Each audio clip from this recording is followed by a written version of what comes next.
விவசாயம் சார்ந்த தொழில்துறைகளில் கால்நடை வளர்ப்பும் அதிக லாபம் தரக்கூடிய ஒன்றாக இருப்பதால் அதிகமானோர் அதில் ஈடுபடுகின்றனர். அதேவேளையில் கால்நடை பிராணிகளை கையாளும் செயல்முறைகள் சீராகவும் பாதுகாப்பாகவும் இருப்பதை உறுதி செய்வது கால்நடைகளை வளர்க்கும் தரப்பினரின் கடமையாகும்.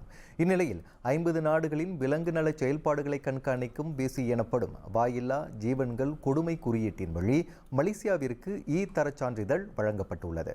எனவே கால்நடைகளை பராமரிப்பதில் மலேசியர்களுக்கு இன்னும் முறையான அணுகுமுறையும் விழிப்புணர்வும் தேவை என்பதை இக்குறியீடு உணர்த்துவதாக மலேசிய கைவிடப்பட்ட பிராணிகள் இயக்கம் SAFM சுட்டிக்காட்டியுள்ளது. மலேசியாவில் விலங்குகளுக்காக 2015ஆம் ஆண்டு விலங்குகள் நலச் சட்டம் மற்றும் 2010ஆம் ஆண்டு வனவிலங்கு பாதுகாப்பு சட்டம் ஆகியவை அமல்படுத்தப்படுகின்றன. முறையான சட்டங்கள் இருந்தாலும் விலங்கு நல செயல்பாடுகளில் மலேசியா பின்தங்கியிருப்பதற்கான காரணங்களை கால்நடை வளர்ப்பு துறையினர் அறிந்து கொள்ள வேண்டும் என்று மலேசிய கைவிடப்பட்ட பிராணிகள் இயக்கத்தின் தலைவர் கலைவாணன் ரவிச்சந்திரன் தெரிவித்தார். நம்மளோட அனிமலோட ஃபார்மிங் சரி, அந்த அனிமல் அபியூஸும் சரி, இது ஒன்றும் அந்த அளவுக்கு பிரமாண்டமாக நம்ம ஒன்றும் கையாள முடியல. ஒன்றும் அந்த ஸ்டாண்டர்டுக்கு நம்ம வரல. இதை பார்த்தீங்கன்னா குறிப்பிட்ட இந்த ஃபார்மிங் சிறப்பாக இந்த பார்த்தீங்கன்னா இந்த ஆடு, மாடு, கோழி, இந்த பண்ணைங்களாம் வச்சுருக்காங்களா. ஸோ இவங்க இது கண்ணால் கவனத்துக்கு நம்ம எடுத்து நல்லா அந்த வெட்டனரி டிபார்ட்மெண்ட் ஒன்றும் நல்லா செஞ்சுருக்கலாம். கால்நடை வளர்ப்பு பிராணிகளுக்கு சரியான நேரத்தில் உணவுகளையும் தண்ணீரையும் வழங்குவதை மட்டும் கடமையாக கொண்டிருக்கக்கூடாது. மாறாக அவற்றிற்கு வழங்கப்படும் உணவுகளும் அதன் முறைகளும் பாதுகாப்பாக இருப்பதோடு அந்த கால்நடைகளை வாங்கிச் செல்லும் பயனீட்டாளர்களும் பாதிப்படையாமல் இருப்பது உறுதி செய்யப்பட வேண்டும் என்று கலைவாணன் வலியுறுத்தினார். விநியோகம் மற்றும் ஏற்றுமதி நடவடிக்கை தொடர்பிலும் கவனம் தேவை என்று அவர் குறிப்பிட்டார்.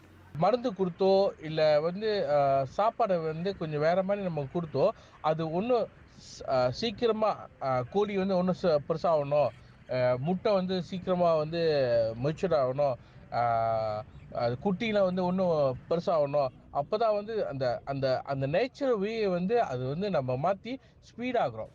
ஸோ அதனால என்ன ஆகும் பார்த்தீங்கன்னா, அந்த ஃபுட்டோட ப்ராசஸ் அதாவது அந்த அனிமலோட அதோட பாதிப்பு அந்த லைஃப்பில் ரொம்ப பாதிப்பாக இருக்கும்.